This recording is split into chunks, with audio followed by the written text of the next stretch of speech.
A while back I made a review video of my new favorite podcast studio microphone, and I said this. My only criticism would be the name, FiFine. Doesn't roll off the tongue very well. Yeah, turns out it's actually pronounced FiFine. So to make it up to them, FiFine told me I had to shoot this video.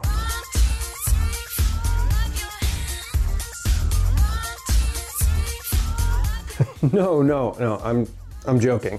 They actually liked the video and they reached out and asked if there was any other products of theirs that I wanted to review. I said yes. The Ampligame A22 RGB gaming speakers. And I had a secret ulterior motive for choosing these. Now, full disclosure, they did send me these for free, but I assure you my review will be objective and I'll be giving them away to one of you here on YouTube.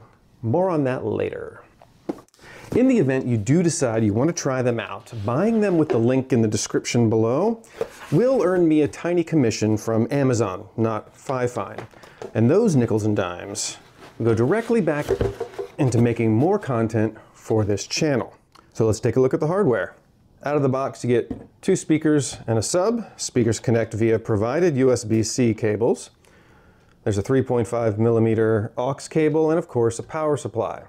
The first thing you notice taking them out of the box is these are not little cheap PC speakers with flashing lights. They're sturdy and built well.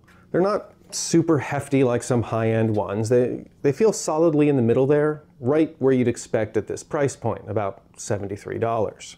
So it sets up pretty quick, only 3 wires to get started, and you can connect your audio via Bluetooth, the provided aux cable, USB-C, or optical audio, otherwise known as SPDIF or Toslink. And that there was my ulterior motive. I've been wanting to play around with optical audio for a little while and I thought this would be a great opportunity to do so. If you've ever noticed that weird little square plug on the back of your TV or stereo system, sometimes it glows red, that's an optical audio outlet. It transmits sound using light, which is just something I find to be fascinating. Now, one feature that's going to be very important to many of you is it does come with 18 preset RGB lighting modes. Optical input. There we go. Some of these modes react to the music that is playing, pulsing to the beat, things like that. Others are just static patterns that you can set up to suit your aesthetic. You can just adjust them with this button on top to cycle through them. First impressions out of the box.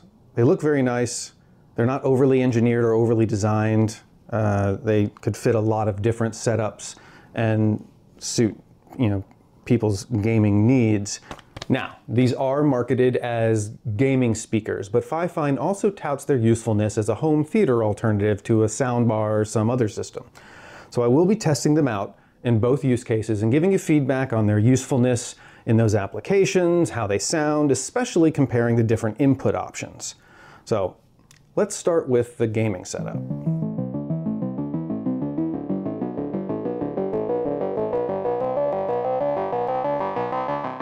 Admittedly, I do not have the most ideal layout on my desk for a 3-speaker setup, but regardless, I think it looks really cool.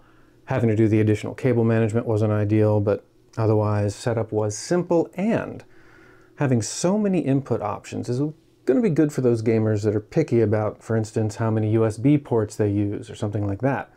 You got Bluetooth, you got the aux cable, and even optical if your motherboard has it.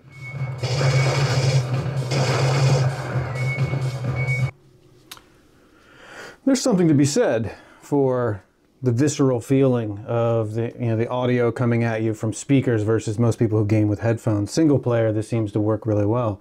The reactive RGB, it's neat.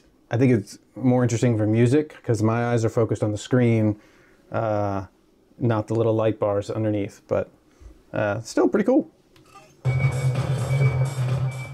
Now, you might notice that I turned the speakers sideways to better suit my setup here. One trick for people who want to be a real completionist about things, I got this pack of rubber feet, like 120 of them off Amazon for less than 10 bucks. All different shapes and sizes, and you can cut them down. Put those underneath, it'll reduce any sliding around, vibrations, or anything like that if you're listening to your drum and bass or thunderous roars of, you know, dragons and Elden Ring. I don't know what games people play.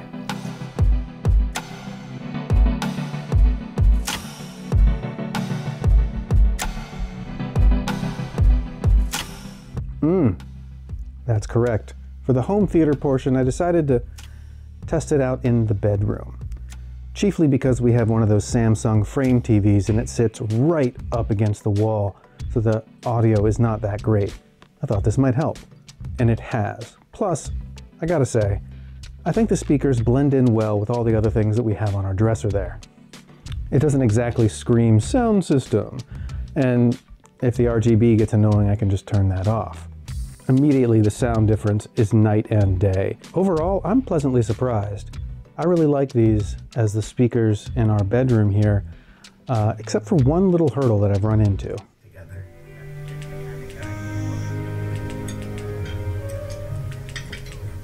Can't adjust the volume when using it with optical. There's a point. Deal breaker? Maybe, but gotta look at the whole picture. Ooh, hold on, this is my favorite part. So after using these speakers for both gaming, music, and home theater for a little over a week, I'm prepared to give you my feedback on the FiFine A22s. And stick around after for details on the giveaway. So to start, they are simple to set up and simple to use. Gotta love that. As far as features go, they've got just enough. They don't have a lot of extra bells and whistles like an app that lets you customize EQ. They just have a few EQ presets for music, movies, and gaming. And that's a good thing. Everything comes with an app these days, and for once it's nice just to plug something in and have it work. The fact that the input mode announces itself as you cycle through them, I think that's real handy, and it's smart enough not to bother announcing USB mode when it's not plugged into a computer. I like how efficient they were to combine the next track button and the volume button on top there. I'd say the 18 RGB modes are just enough to cater to a large audience without being super annoying. In fact, my only real criticism of the design of this whole sound system would be the USB-C plugs connecting the speakers to the sub. They used what appears to be some proprietary shape in the plug of the USB-C, so short of using a Dremel to shave off those notches there, you're going to be limited to the 32-inch cords they provide, which I think anyone would say is long enough. My concern is, what if I need a replacement? But these are speakers, Buckles. How do they sound? Fair question. I think they sound great. They punch hard, they don't rattle or crackle at high volumes. I think you're getting your bang for the buck in the sound quality department, but it does matter which input you're using. For gaming, the optical input's going to be the best, with USB and then Bluetooth following close behind. The aux doesn't sound bad, but it lacks a lot of the rich mids and lows that you're going to be impressed by with the other inputs.